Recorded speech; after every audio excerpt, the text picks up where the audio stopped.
A fé islâmica é algo que nós muitas vezes desconhecemos. Ou melhor, a visão que temos dos muçulmanos e do Islã é completamente contaminada por aquilo que vemos em séries, filmes e nos noticiários. O que o Alcorão diz sobre ataques de intolerância religiosa? O livro sagrado diz que a opressão contra as mulheres é aceitável no Islã? Os estados modernos, que dizem governar de acordo com a fé islâmica, representam os verdadeiros valores do livro sagrado? Nesse vídeo, vamos responder essas e outras perguntas conhecendo uma das escrituras sagradas do Islã, o Alcorão. Vem entender essa história! O Alcorão é a escritura sagrada mais importante do Islã. No ano 610, o anjo Gabriel teria entrado em contato com Muhammad, ou Maomé, e recitado a ele os preceitos e ensinamentos ao longo de 22 anos, até a morte de Maomé em 632. Inclusive, a palavra Corã, que já existe dentro da própria escritura islâmica, é derivada do verbo qara, ler, recitar, mas provavelmente também há alguma conexão com o siríaco, queriana, leitura. Acredita-se, na crença islâmica convencional, que o Alcorão seja uma transcrição literal do discurso de Deus. O intermediário entre a voz divina e os humanos era, portanto, Maomé. Ele teria sido o homem escolhido por Deus para passar a palavra divina para os outros, assumindo o papel de profeta. O livro sagrado é subdividido em 114 unidades semelhantes a capítulos chamadas suras, uma palavra usada dentro do Alcorão para designar passagens reveladoras. Internamente, os suras são subdivididos em versos chamados ayat, uma palavra que literalmente significa sinal, e também é usada no Alcorão para designar manifestações do poder e da graça de Deus.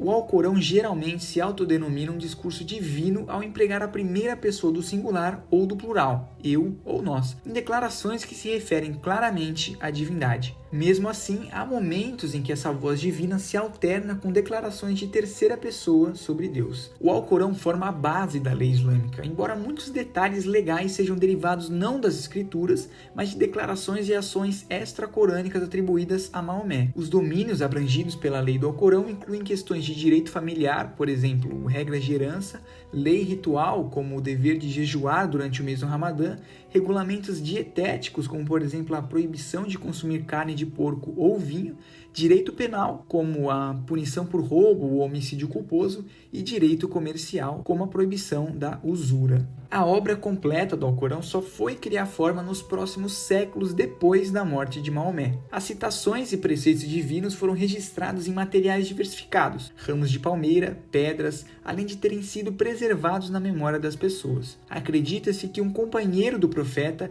Zayd ibn Thabit, copiou em folhas de pergaminho todas as proclamações que pôde encontrar e as entregou a Umar, ou Omar, o segundo grande califa e líder da comunidade islâmica, que reinou de 634 a 644 d.C. Após a morte de Omar, a coleção foi herdada por sua filha Hafsa, e, a fim de evitar divergências na recitação do Alcorão, o terceiro califa, Uthman, que reinou de 644 a 656 d.C., teria ordenado uma espécie de padronização. Cópias corretas seriam enviadas para as principais cidades do reino islâmico e que versões alternativas das escrituras seriam queimadas. Essa padronização ficou conhecida como Hazm.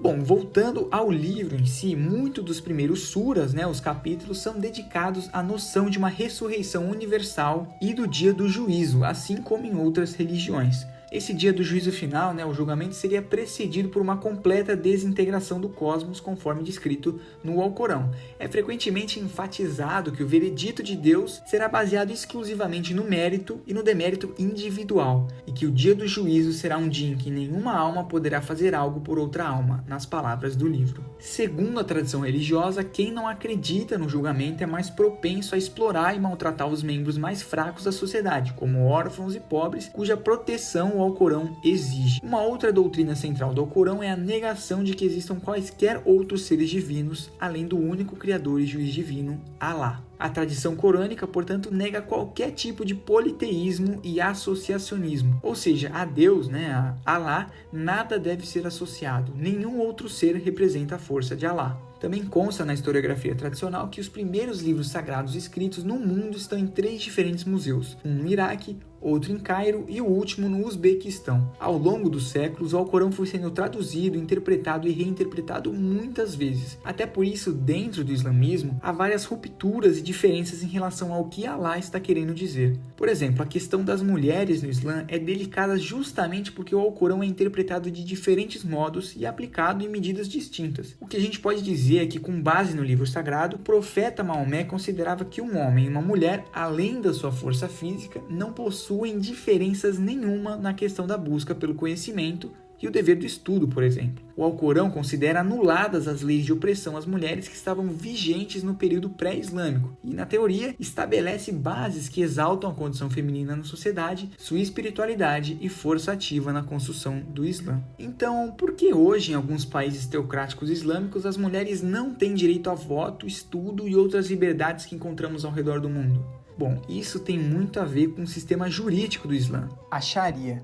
A Sharia é um conjunto de normas derivado de orientações do Corão, falas e condutas do profeta Maomé e pronunciamentos legais de estudiosos do Islã. Em uma tradução literal, Sharia significa o caminho claro para a água. A Sharia também tem disposições sobre todos os aspectos da vida cotidiana, e a legislação estabelece que tanto homem quanto mulher devem usar trajes de maneira recatada. O que isso implica na prática pode ser bastante diverso, mas de maneira geral significa que as mulheres devem, no mínimo, cobrir seus cabelos. É bem comum também que os espaços sejam segregados por gênero. A legislação também pode incluir penalidades bem rigorosas. O roubo, por exemplo, pode resultar na remoção da mão do infrator. O adultério pode ser punido com a pena de morte através do apedrejamento. Mas há várias interpretações da Sharia, e sua implementação varia consideravelmente em diferentes partes do mundo islâmico. Nem todos os países muçulmanos adotam esse tipo de punição, e inclusive pesquisas têm indicado que a visão dos religiosos em relação à Sharia tem muitas diferenças ao redor do mundo. Bom, das mulheres já entendi, mas e na questão dos ataques terroristas? Nesses casos, a gente não está falando da fé islâmica como um todo, mas sim de extremistas e fanáticos religiosos que pegam trechos do Alcorão e costumam ignorar completamente o que está escrito antes e depois. E muitas vezes são trechos que explicam, contextualizam e até deslegitimam o banho de sangue que eles propõem em suas próprias interpretações. O Alcorão, por exemplo, nunca falou em luta contra os cristãos. Não há um trecho explícito que trata os cristãos como inimigos no livro sagrado. Os extremistas costumam usar o termo jihad para denominar essa guerra santa, embora jihad no árabe signifique qualquer bem ou esforço em prol do Islã. Apesar de alguns trechos do Alcorão fazerem referências ao uso da violência,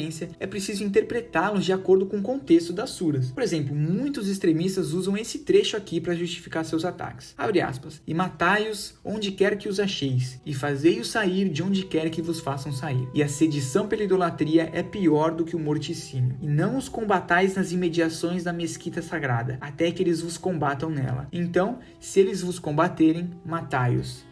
Assim é a recompensa dos renegadores da fé. Esse versículo tem um contexto. Segundo os sheiks Rodrigo Rodrigues, da Mesquita do Pari, em São Paulo, e Jihad Hamadé, da Assembleia Mundial da Juventude Islâmica, os idólatras a quem Alá está se referindo e mandando atacar eram os povos que viviam em Meca antes da revelação do Alcorão. O Sheikh Rodrigues diz: eles adoravam ídolos, estátuas, dezenas de deuses, eram pagãos da Arábia primitiva que negavam a mensagem de Maomé e a combatiam com guerras. Nesse contexto, os idólatras, o povo de Meca, tinham expulsado o profeta Maomé e seus seguidores, matando muitas pessoas e travando uma guerra aberta com os muçulmanos. Os extremistas usam esse versículo como se ele fosse escrito sobre hoje. Chegam na França, por exemplo, onde as pessoas estão se divertindo em um bar ou um restaurante e detonam uma bomba. Mas essas pessoas são os idólatras de Meca? Não são. Usar esse trecho no período contemporâneo não tem sentido nenhum. A religião islâmica é riquíssima e não deve ser reduzida a episódios causados por extremistas. No Brasil existe mais de 1,5 milhão de muçulmanos. Pelo país já temos 90 mesquitas e salas de oração, além de 80 centros islâmicos. Seria impossível compilar tudo o que envolve o Alcorão em um vídeo como esse.